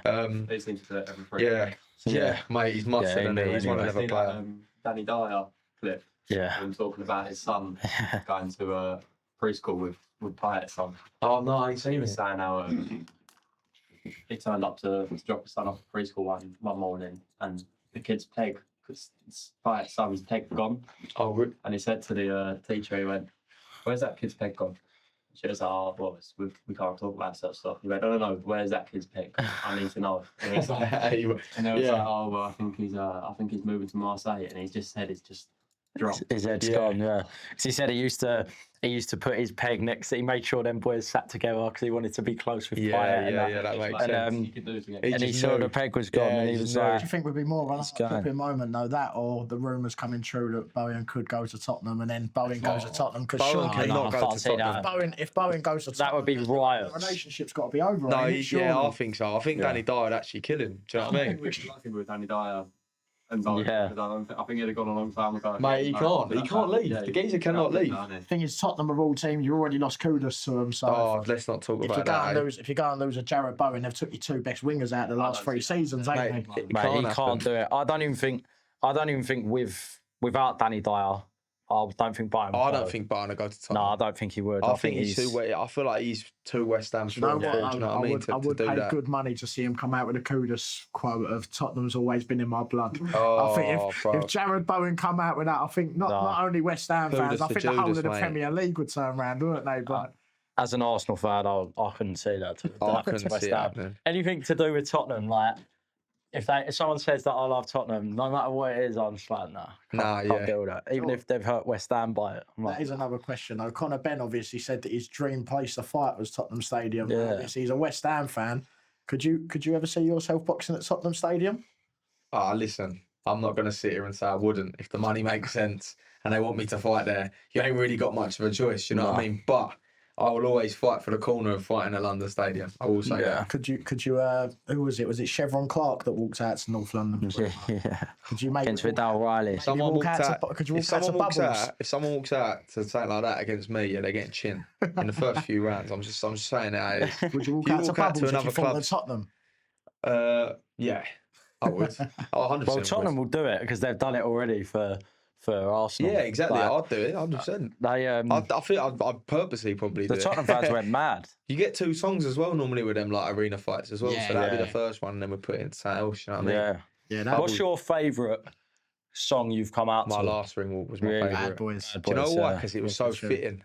Yeah. See, a lot of people ask me what made me go for that song. So I had like obviously Trouble from Elvis Presley go into Bad Boys. Do you know what it was? It was like I like to get a feeling for what that fight week's going to feel like, and then I kind of pick my song through there. So that whole build up to that fight, I felt like I was like the bad young kid coming through, causing a bit of trouble. Do you know what I mean? Stirring it up a bit, and I was obviously causing him a bit of trouble as well because I was sticking it on him a little bit. So that's what I mean when I say you had that fitting. swagger about it. Yeah, exactly. You was playing that character of like a young. I felt like I was causing the trouble. Do you know what I mean? Yeah. I was causing a bit of trouble. Yeah. I was getting obviously into his head, and that song when I walked out to it just felt so fitting. Do you know what I mean? So that is probably my favourite so far. And then obviously another one for me, just like to walk out to Viva Las Vegas in Vegas. Yeah. Do you know, regardless of the size of the show, to obviously see my dad, who's a massive Elvis fan, to walk out to Elvis in Vegas was. I've even got goosebumps listening to you say that now. Unbelievable. Do you know what I mean? To be able to do that so early in my career. Over the last 2 years, though, it has seemed like the ring walk songs got bigger. You've had Eminem walk out with Crawford. You obviously had 6ix9ine walk out the other day with Jake Paul. Can I just say as well, as much as I want to knock him out, that ring walk is probably one of the Unbelievable, best ring walks I've ever seen. Do you know what? Have you seen it? The 6'9" walking out. Oh, mate. I think the best one this year, though, as much as he did lose a fight, you've got to take your hat off to Chris Eubank. And you're walking 50 out with Cent. 50 Cent. I don't think you can. Nah, that's gangster, bro. That's gangster. You know what I mean? I was there screaming for Conor Benn, but then as soon as 50 Cent walked out, it flicked a switch in me. I'm standing on the seat whacking my hands around. Like, people thought I was on drugs that night, but I remember seeing your story. You was like, the crowd weren't good enough for you, 50. Mate, honestly, like I'm stood up on my seat. Yeah, I remember seeing my hands mate. I'm going back and forth, and then I'm around it. I was in Australia. Oh, so I missed it. Yeah, because the fight originally I think was meant to be end of September. Yeah. So I would have been there. But then I've obviously booked to go to Australia. It's got moved to November. I was gutted. Yeah, I was looking around at the crowd, and it was me and my mum. It was me and my mum going off, and everyone else weren't even up for it. But that's mental, mate. If you could have one person walk you out, who would it be? Dead or I'll give you dead or alive. Oh, it's a great question. Because I think it would have had to have been Elvis in. Oh, mate, Elvis in Las Vegas. Yeah, Elvis in Las Vegas. The dead's got to be Elvis in Las Vegas. Yeah. But, mate, to be fair, if 50 hadn't have been done, because 50's obviously been done now, it's like, it's not the same. I feel like he's the most generic ring walk. Like when you go to any show, like especially the white collar shows, song, innit? Yeah. Many men. You always yeah. You know that's coming, but if you walk out with 50 Cent, I think it's a bit different, ain't it? Well, you've completed it then. Mate, that's it. You've taught anyone to do it. He lost that night, but Conor Benn had an unbelievable ring walk. Give me goosebumps, but I think 50 Cent won them ring walks, didn't he? Like, there's no debate in it. Beat 50. We was there, weren't we? Our faces just dropped. Yeah. It was like mad. I heard the 50 Cent and I thought, oh, this is a good ring walk tune. And then I've looked round and seen him because I was right by the ring walk. Connor's that night was good though, to be fair. With the drums, that got the crowd up. That was good. Yeah, mate, to be fair, those stadium ring walks. First, didn't he? Yeah. And we was after that ring walk was Yeah, and then he topped it. But that's the thing with Eubank, they're clever, aren't they? Yeah, they know. You can never beat them mind games wise, I find. No, mate, they're smart. Because they are. That's what I liked about the second fight. Conor didn't seem as emotional. No, he wasn't. When we spoke before that camp started, it was like he knew exactly how it was going to go. It was like he's going to try getting me head. Yeah, I'm not going to let it happen this time. No. Last time, but the thing is, even then, like I was watching it and I'd watched all the presses and stuff, and I'm like, yeah, you can see Conor's not allowing him to get in his 100%. head. But he was Eubank's that annoying. You could see even Conor's trying not to let him. Yeah. It was still getting to him a bit because it was I always say I'd love to shin him, mate. He's got that like. He's just got that aura about him, you know. Like when you're facing off with him, I could just imagine looking at him. Thinking, I think mate, the one time where he got to get my hands on you. Remember when he said, "If Nigel touches me again, he'll get his hand back." I think that was the one point that switched it. Where the fight become personal because 100%. I think we was all looking at it thinking they're not their dads. As much as you're around Conor, it weren't personal at the start. It was just two boys fighting for their dad's sake. But as soon as that quote come out. Like even the egg slap, I don't think it was that deep to Conor. I think it did annoy him, but as soon as that quote come out, I think he even knew that was marketing genius. Let's be real, like it sold the fight. That was everywhere. How many views that video got across all the platforms?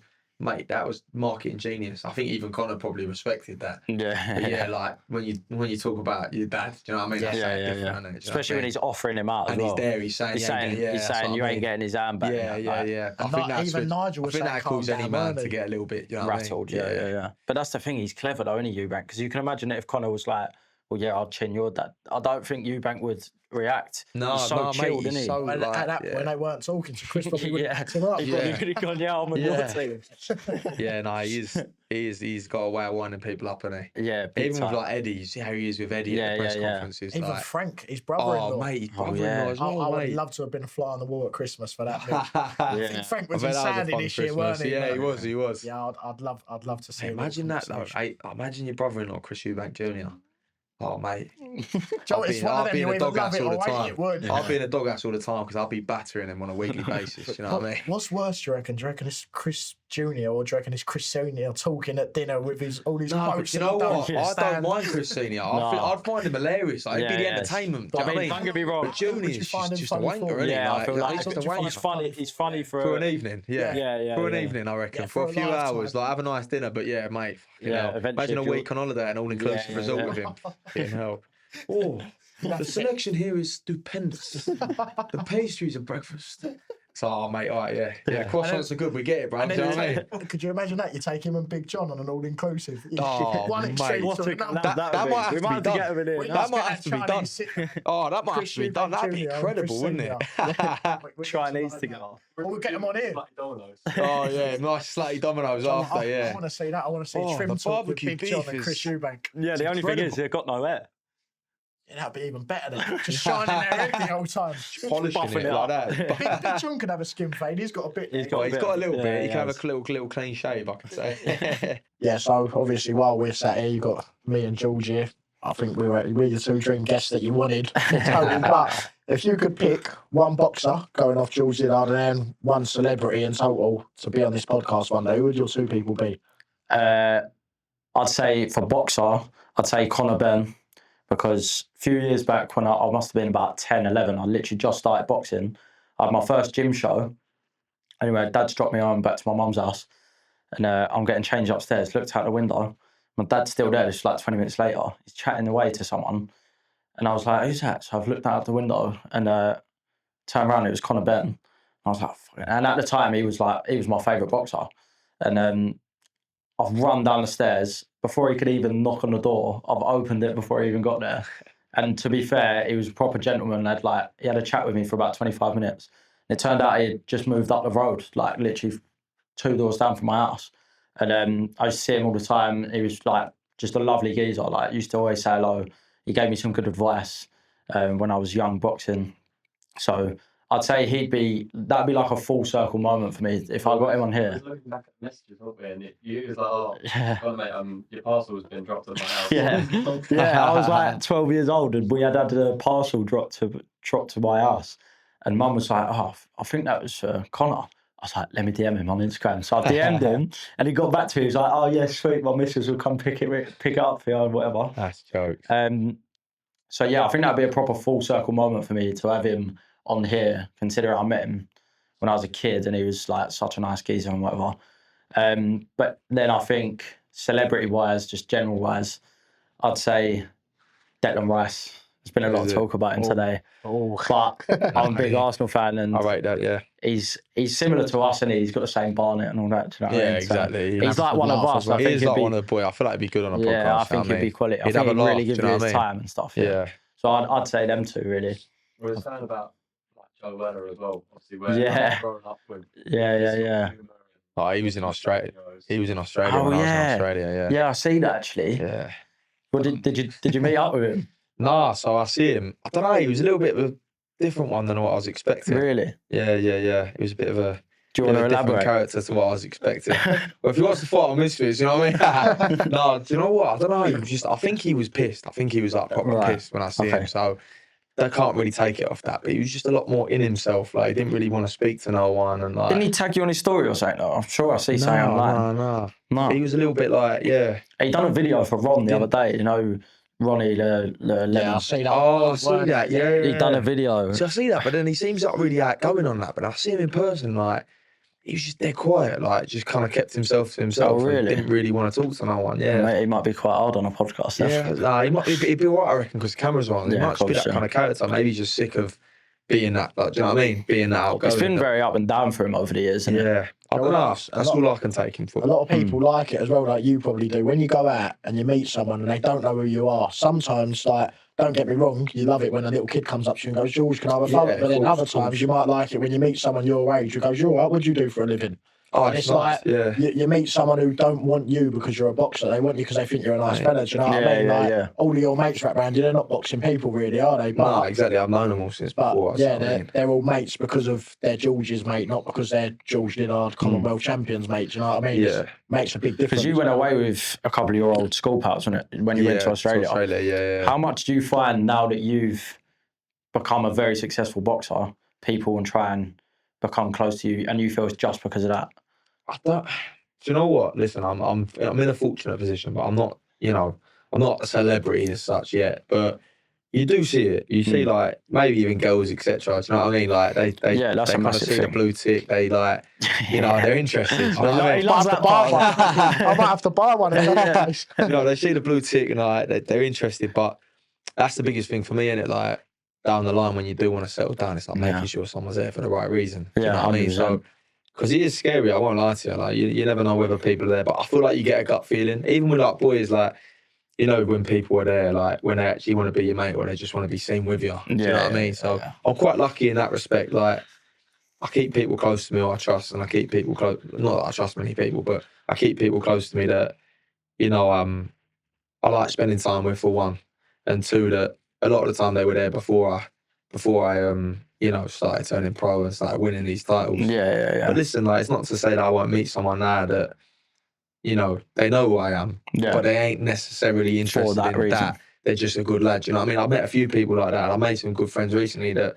You know, they know who I am, but they don't give me the impression that they're there to kind of hang on or to cling on, do you know what I mean? Or to kind of benefit anything from me. You're in that position now, so you've kind of got to run with it from where you are, do you know what I mean? There's not a lot you can do about it. The biggest red flags with that is if you're with them, always getting the camera out when you're with them, do you know what I mean? Like, for that example, like, say you're out with them and, like, the camera's coming out every 5 minutes, like, look what I'm with, you know what I mean? That's the biggest red flag for stuff like that. You do see it, but you just kind of don't.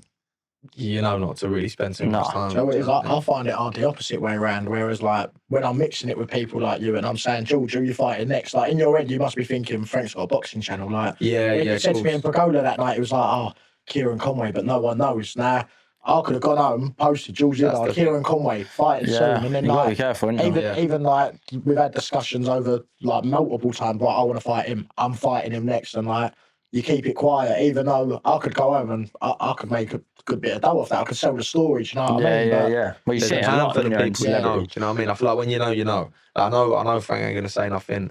I know like there's another one, you know, like Regan. Regan's obviously comes down our gym. Like I know both of them lads.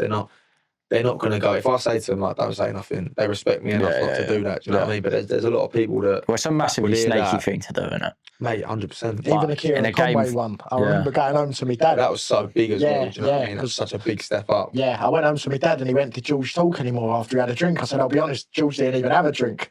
I said, but he's told me to keep this quiet. He might be fighting Kieran Conway. I said, don't tell anyone. And he did tell someone. Me and my dad, we're sitting there and we're having this conversation about it. And I'm thinking, I'd love to talk to maybe Regan about it, but I don't know if George has told Regan. And I want to talk to my mate Luke, who loves his boxing, about it, but I don't know if he'd want Luke to know. And like, you're just sitting there and you're thinking, right, it's the only person I can trust is my old man who knows boxing. Yeah, you want to tell someone. Yeah, like, I want to talk to someone about it. But you can't go. Yeah, I'm the same with my dad. Like, see if I get told something, it's like, well, my dad's not going to tell anyone. It's just like, if I feel like I need to get off my chest, my dad's the one I'll speak to. I can't say this to no one. But this might be happening. He might be fighting him. He might be coming here. Do you know what I mean? I got to the point I was even going to tell my mum, but my mum don't know Kieran. She knows George because of the interviews, but she's like, who's Kieran Conway? I was like, but it's like that fight was being talked about for a while before it got announced. You know what I mean? So I had to kind of be a little bit careful with. It was almost like to word it as if like that's the fight I want next. When deep down I know that's the fight next. Because that was like 3 months before that you told me, and I'm sitting there, like everyone's saying George Liddard's fighting. So in my head I'm thinking, I know it's Kieran. And I even done an interview with you before it was announced. We did an interview, didn't we? And you waited for it to obviously get announced before you posted it. But I'm pretty sure it got announced, and I think about 30 seconds later, this interview got posted. Yeah, actually. We weren't waiting no longer. So honestly, when I edited the clips, I had it already. You had it already, I'm not joking. Scheduled post. It got announced, and I reckon 30 seconds later, I see F. Morgie tags you in a post. I'm like... So what the funniest thing is, Frank Smith and that are probably sitting there thinking, George, you've done an interview before. I know. Obviously, when it's with someone you know them off camera, it's a bit easier that you can trust them. I done it with Conor Mitchell before his debut. So I've done an interview about his debut 3 weeks before he was even announced as a pro. And I'm sitting there and I'm holding this, but we've got funny clips in it. I'm thinking, I just want to post these. Like, his family would love to see this, but you're having to hold it. It's like you, though, like... I had the conversation with you out there. I've told you who I was fighting, but I know you ain't going to release nothing. Like, I can't say on here because, you know, I don't know if it's going to be announced, but I know you boys ain't going to say nothing. So it don't matter to me. Do you know what I mean? Just tell the camera just in case. Basically. Yeah, do you know what I mean? September.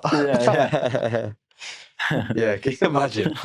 That would be big. That would be getting posted. I'm not going to lie. We might lose a friendship if when you tell me. Yeah, you might have to. I don't think I'd even blame you, do you know what I mean? Yeah, if that does get announced. Yes, I'm fighting Canelo in September. That would be good though, wouldn't it? Dream fight, Canelo. No, we'll be there. Dream come true. Yeah, it's got to happen. I'd love to fight him in Mexico too.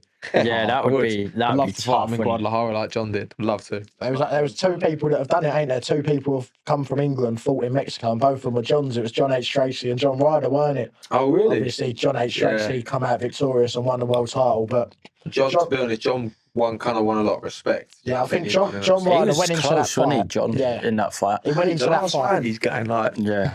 You know, calm down. do you know what? Yeah. My I mean, dad, you're with Canelo, mate. Yeah. my dad, he's a fireman and he was in Islington, and obviously that's where John's from, isn't it? Yeah. So John's originally Islington, yeah. And he see him a couple of times, and my dad, he loves middleweight, like that's his division. He loves middleweights. Anyway, after he fought Canelo, he loved John Ryder. He loved him before, but he'd see that fight and he loved him. And he messaged him on Instagram and was like, unlucky the other night, mate. Like you done yourself proud. Da, da, da.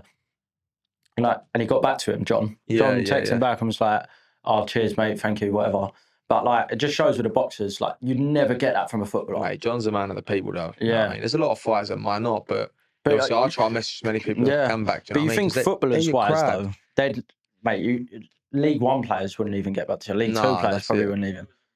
Well, messages the other day. It was like when Pyatt left, I messaged him, "Well, please come back." Come back. Joe, if you look through my DMs, I've messaged Ronaldo happy birthday every year since I've had I him. messaged Canelo when I was in LA. I was like, I'm in LA. If you need any sparring, let me know. Really? Yeah, never come back to me. No, but you got you know what it again, is? you got to try it, haven't you? Yeah, didn't have the blue tick there, no. Do you know what I mean? Much. Yeah. You know what it is? I think it's what we were saying earlier about boxing being a family. When you walk in the gym, everyone is a family. Yeah, so yeah. other boxers, even though you're not in their gym, you don't know them. They're looking, probably thinking, I could change this. There's a kid's mutual life. respect Yeah. though too between fighters because like we all do the same thing. We all get in there in front of everyone. Yeah. And we risk our lives. We risk our health Yeah. to put on a show for the people. So there's a mutual respect between fighters. You know what I mean?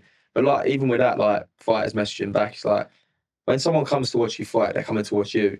With football, it's like You gotta there's 11 support men your on that team, pitch. yeah. Do you know what I mean? You're going to support your team. And it's for You're the not club, it's supporting, not say, any of them Declan players, Rice. You're really, not yeah. supporting, say, I don't know, whoever, Jared Bowen. You're supporting West Ham. You're supporting Arsenal. Do you know what I mean? With a club like that, the players come and go. 100%. So, Yeah, every where- couple of years you're getting new players in, new fan favourites. You know what I mean? With a boxer, you Thing normally is, it's- follow their whole You're journey. following the whole journey. It's the same in boxing as well. Like Johnny Fisher left Mark Tibbs, went to Tony Sims, still took 300 people out to Monaco. Like you follow the exactly. boxer, don't you? Like 100%. George could leave Tony Sims. He could go to any other coach, and you'd still follow George because Yeah, it's yeah, more yeah. personal boxing, ain't it? It's, Yeah, it's- definitely. And I think that's why we try and message back because they're the people paying out of their pocket to come watch us Yeah. or tuning in to watch us on TV. Do you know what I mean? So it's more personal like that. Do you know what I mean? 100%. This podcast is filmed at the Padded Cell. A place used for recovery with elite level equipment from hyperbaric chambers to red light therapy beds. Upstairs, there is a lounge for your workspace and relaxing. Then we head into the podcast studio where we film all our episodes here. The Padded Cell is a safe space for your wellness across your mind, body, and soul. If you want to check out the Padded Cell, check the link in our description below. This is Boxing Imposter.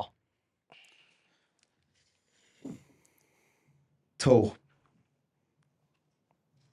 Or we're going around that way. Go on. Go this way, yeah. Tanned. Explosive. I think we've won, haven't we? We've done it. I know already. I think this is over. Yeah, it's You know over. what, Should we go round once more just Let's for a go laugh? round, just to be safe. Let's do it for a laugh. Right. What did I say? Businessman. Try and keep it. I can't believe how quick that's been done. We know it is. We know it is. Yeah, should we just cut it off before we end up go on, giving vote it me out away? then. It's Vote you, me out. mate. I've got a chance. Yeah, who is Eddie it? Hearn. Oh, he's done it. He's done it. The business will give it away. business will give it away. I thought that was so broad. Yeah, that was good though. I because- thought, you know what, when you said powerful, as he- as I soon thought as he was he thinking exploded. AJ. No, I said No, explosive. as soon as he said Yeah. explosive, I was like, thinking AJ. when you I could have said got away tanned, with powerful, really. when you said tanned, I thought, nah, yeah, because that's Yeah. like you He wouldn't knows. risk that. But that's what I thought. As Tall, soon as you That's said quite good. We've got to go businessman, a couple Yeah. more rounds now. Yeah. but I You've got thought tall, fair play. tan, powerful. He's got to be going AJ. Surely that's why when you said businessman after the Jake Paul No, I fight, think that was so broad though, explosive, innit? Because Yeah. so many fighters could be classed. Yeah, as yeah. Has everyone got a text? How are we going to Do 1 to 3 again, yeah? Yeah. Cool. 1, 2, 3 is it? 1, 2, 3. Pick a number 1 to 3. 2, Frankie. Right. Frankie starting. Boxing Imposter, let's go. I'd say great. Great, yeah. Great. Okay. Mullet. Oh, I like that. I like that. I'm going to go with...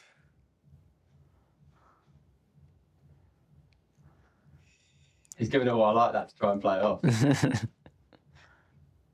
Beaten. I'll go with big. All right, cool. Ooh. I'm going shoulder. You on the same wavelength? I'm definitely on your wavelength. He has not got us. Yeah, he got us. Go on, give it a couple more rounds. Couple more rounds. wanna say Vote him that. out. You might guess. Are you sure? Yeah, I'm on your wavelength. Let's go.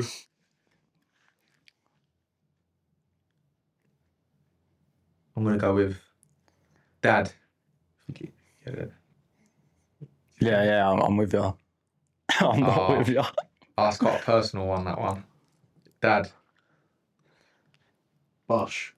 Bosh. That was a good one, though, wasn't it? Yeah, that was good. Yeah, you brought it back there. You brought it back. Kent. Are we losing each other? Hang on. I'm lost. Should we vote him I'm the out only before one. we I think I'm vote? the only one with a name. I'm going to go with... I can't give it away, though.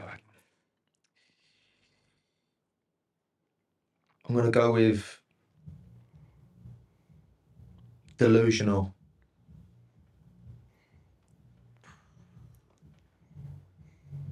I should hope you want to say that about Johnny Fisher in your gym. Just give it away. Just give it away. You ain't got a clue. They use that. I don't know who's got... I'm a bit worried. Cool, I'll bring it back in this one. I'm going to go with underrated. Okay. I'm going round 8. Oh, okay. I see. Ready? I see. Ready to vote? He's out. You're the imposter, man. Yeah, I ain't got a clue. You got a guess? I No. ain't got a clue. I was going to go Johnny Fisher when it was like shoulders, mullet and that, but... No, yeah, that's not bad. It was Conway. Conway. That's why he said beaten. Beaten. That's why I started with great. Yeah, when you started with When you great, start we looked at each other like, yeah, okay. Oh, what, from mullet, I should have gathered it, but... Yeah. One more? One more. It's been too easy at the minute. It's been too easy. Yeah. Like, I feel like I was known straight away. Yeah, how did I not get it from mullet, shoulder, round 8? That's terrible for me. That's terrible boxing And beaten. knowledge. Beaten. Yeah, I know, that's terrible. I knew it wouldn't give it away too much, though. Do you know what, Yeah. when he said delusional, because I had Johnny Fisher in my head, Yeah, then you knew straight and then away. I thought, wouldn't say it that. can't be Johnny Fisher, like, even if he does think he's delusional. So what the worst thing was? So when I looked at you and said I should hope it's not Johnny Fisher, if it was, he would have felt a lot worse. He'd have had to cut that one out. Right, everyone got there? Yeah. Right, I'm just going to start on the same heavyweight then. Okay. Who's starting out of us? Go around the same way, yeah? Yeah. Explosive. It's usually a generic one there, ain't it? Yeah, that is a generic one out there. I'll go with half chinny. Half chinny. Half chinny. What, his own chin? Half chinny. Is that what you mean? Like, chinny as in, yeah. I'm just saying half chinny. That's all I can say. Money. Yeah, it's quite good. Let's go. I think it's 6'6". I think that's right. I'm gonna go with businessman. Right, I'm going to give it, if you know, you know on this one, Laura Woods. I'm further to speak. Oh, okay. You with me? Okay. Oh, God. How do I follow that? I think he stumped it. I'm actually a bit stumped, mate. But I know who it is. letting you know that. Sounds it. Impossible to say. Okay. Great Britain. I'm gonna go with. Joe, this is one of them. If you know, you know. Not very nice. Very nice. It's always if you know when you're about to say something. Yeah. That's an elite. That's an elite one. Very If you know, nice. you know. Oh, all right. I'm going to follow it up with what I think you're saying. Repton. That wasn't what I was saying. No? All right, cool. George. That might have threw me there. I'll be honest. I know who the imposter is already, but Yeah, me too. Me too. yeah, should we carry No, on? let's do one more round. One more round. Go one more round. Yeah, go on. Why does the imposter want one more round? This is the big one. We're about to get voted out now. No, because the imposter knows who it is, and I know he knows who it is. I think. Okay, hang on. This is a good What, one. you've worked Just out. to let you know You've that. worked Just out. to let you know that I know. Black. I'm gonna go with Stormzy. Yeah. On that ring walk, red. Oh, mate. Should we vote? We got. I'm Yeah, but ready the to thing vote. is, the imposters won because. No, you said Laura Woods, though, didn't you? I know. I ain't no imposter. I've got it up with you. You're the imposter. Mate, I'm on. Right, let's vote. I'm pointing over here. One more round. One more mate, round. I've not said. It's the mind games one now. All right. His was generic. Golden boy. Golden boy. I want to go with super heavyweight. Yeah. Yeah. Yeah. All right. Bronze. He's the imposter. He's the imposter. Yeah, I was the imposter. Yeah, but he knows who it is. AJ. Yeah. Yeah. Wait, why did you say bronze? Bronze? Won the bronze medal. No, He won the Was it gold silver? medal. That's why I called him Oh. golden boy. Ah. So as soon as he said that, I knew it was. But you thought it was him for I a minute, thought it was didn't you for ages. When I Wait, come out what with one? Laura Woods, I was like, Yeah, that's when a you plan. came out with that, I thought, no, hang on a minute. No, because And then you went, not very nice. I thought, Yeah, but can you mate, maybe it's you. Can, I was can you thinking, remember when he fought Usyk and he went, I don't know what's going on in Ukraine. Yeah, Oh, it's yeah, not yeah. very nice. Yeah. Oh, do you know what I That's thought? an elite. oh, I didn't Do you even know clock what that. if Do you know I what know I you're thought saying you were he's talking not about? very nice. Well, I thought you was talking about that interview he does, where it's that prank interview where he sticks it on that geezer in the gym and he's like, you think I'm not very nice? Yeah. Oh, Have you seen I that was one? on about And that's the in I Ukraine just one. thought you were saying he's not very nice. I was like, When did you vlog? Because I started. What did we broad. go? We went heavyweight, explosive. what did he so- say? I started broad. It was something Yeah. not too. Money, which was a Money. Yeah, Bunny was a great one. I thought heavyweight, I isn't it? thought it was AJ when you said money. No, sorry, when you said whatever you said before I said money, and then it confirmed it for me when you said 6'6". Yeah, because I think he is 6'6". Yeah. But I didn't think not everyone knows that. Do you No, know what I not mean? everyone would A lot know of that. heavyweights are like 6'6". You know Yeah, what I mean? yeah, So, yeah. a good one because of the back of Jake Paul. Yeah. Money's big. Money's I reckon we big. could do one more round, finish it off. One more. Yeah, I reckon so. That's the only thing. We know they're all going to be mad famous. To be fair, Kieran Conway, Yeah, Kieran he was your Conway. opponent. That's a pretty good one. As soon as he said Laura Woods, I looked at George straight away. I thought, right, it's you, mate. Yeah, to be fair, that threw me off. I started thinking, wait, what? Throwing Laura Made me Woods think- out there after made she me just think had a I- kid with another man as well. Really? That's terrible. Made me think I was the imposter as well at one point. I'm thinking, I'm sure I saw a name. That's why I was trying to think of names that like that I could throw out there that wouldn't give it away. But Not Yeah. very nice. hey, that's my favourite boxing quote of all time. Don't know what's going on in Ukraine. First but time it's was not so very nice. nice. I had to do it twice. That would have been a good one as well. Man, the first time was so. That's what I thought of one that like only people that know AJ know that quote. Yeah, but I didn't even think. Didn't even think of that. You know, it's better when you throw the other ones off. Yeah. When the imposter knows, Mate, I you was just start so- throwing other Yeah, people. yeah, Yeah. just throwing them under the bus, innit? Like, I was thinking, what?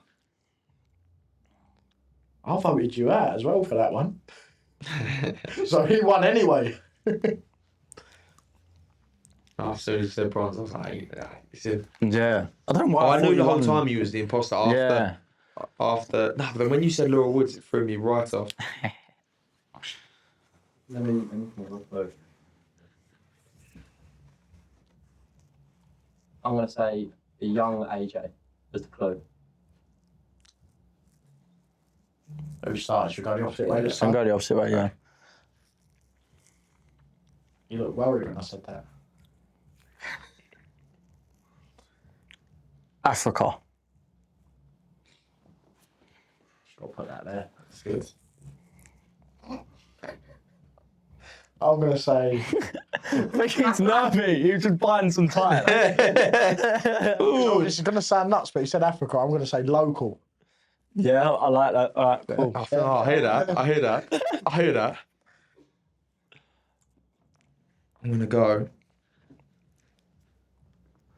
Oh, but I don't know if this is right.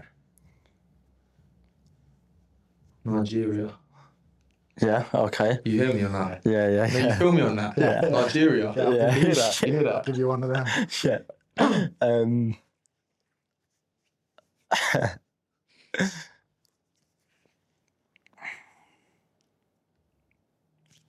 Brentwood. At one point, maybe, yeah. I'm off it. That's like an air spot. I'm going to say family. Yeah. Yeah. I'm gonna go. What's going on? Would you say family? Yeah. Yeah, I hear that. I hear that. You said Brentwood family. Yeah. Matchroom. You like that? Yeah, That's a good like that. No, I feel like you might be on the wavelength. Yeah. Yeah. I mean, I don't know where Nigeria came from, but We'll keep running it. we'll keep running with it. All right. I'm sure this is right. Off of the back of your family, Towie. Yeah, I can see it. I'm getting a bit imposter vibes from you now, though. Because see surely that. I that can see is. that. I can see it. Oh, Yeah. yeah. It weren't Nigeria, it was Ghana, but yeah. Oh, right. Yeah. Okay, he's pulling it back. Even No, though you no. mentioned Ghana It earlier, wasn't wasn't it? Nigeria, it was Ghana, yeah. It was Ghana. What did you say? Just then? Towie. Howie. Yeah. I want to say. I like that. I want to say Misfits. Oh, no, I'm getting vibes from you now. Yeah. No, I get it though. I do get it, Alright, though. Cool. Yeah. Oh, you got to hear me on this one. All right. LA. You got to hear me on this one. Yeah. No. Yes. know? Yes. Yeah. Yes. I know the imposter is. Yeah. Should we vote that? No. Yeah. You don't get that. Yeah. No, I'll vote Oh, I now. don't know. No, actually, No, because you're you've quite just keen. confirmed to me. You're quite keen, though. Wait. I want everyone to bring it listen, back. I think we should vote now. Right now. No. I think we You're should vote keen. right You're now. too keen. I'm You're being too dead keen. serious. Do you No, want to you're vote too- right now, or do No, you want I'm to do not another in. round? For voting. I'm up for You're up for voting. Two against one. All right. Ready? 3, 2, 1. I knew you was going to do that as well. Oh, no. Go on, say Demi Sims. No, I ain't Demi Sims. Tony Sims. Yeah. Is You that won. When you said LA, Actually, Tony Sims. Yeah. Yeah, because his family live in LA. yeah, that's what, because Demi Right. moved But out I there. thought that was a play. I wasn't sure if it was Tony Sims. I wasn't sure if it was Tony Sims or just someone in the family. But when Yeah, you no, said Towie, Demi and Frankie moved out there. So Yeah. as soon as you said LA, in my head, I thought, I'll say young Misfits. AJ makes sense now as well. Yeah. Where are And then But when you said Nigeria, I was but like... I meant Ghana. I meant Ghana. Right. I meant Ghana because he was just in Ghana, wasn't he? Yeah. So I technically won that round. But yeah, Yeah, no, you did. I Fair clocked play. onto who it was. Like, mate, not until you said Towie. And even then, I didn't know who it was. Yeah, because it could have been Even any then, of I them. didn't really know suppose, who yeah. it was. It could have been Demi, it could have been Joey, it could have been any of them. Yeah. Mate, at first, I didn't have a clue. That's why I wanted to wrap it up. I I thought thought we we're could've- definitely giving it away if we do any more. Yeah. It was just because you were so eager. I was like, you ain't been this eager. I thought you just wanted to get in, so then you won. That's good, though. I enjoyed that. Yeah, that was good. But- I like that. Thanks for watching Trim Talk with George and Frankie. Hope you've enjoyed watching. Have you enjoyed it today, boys? That's been good, Great man. It's pod, been mate. good. Thank you for coming Fresh on. little trim up as well. It's always Yeah, I good. appreciate it. Thank you for coming on, Thank you boys. very much. We will Appreciate see it. you very soon.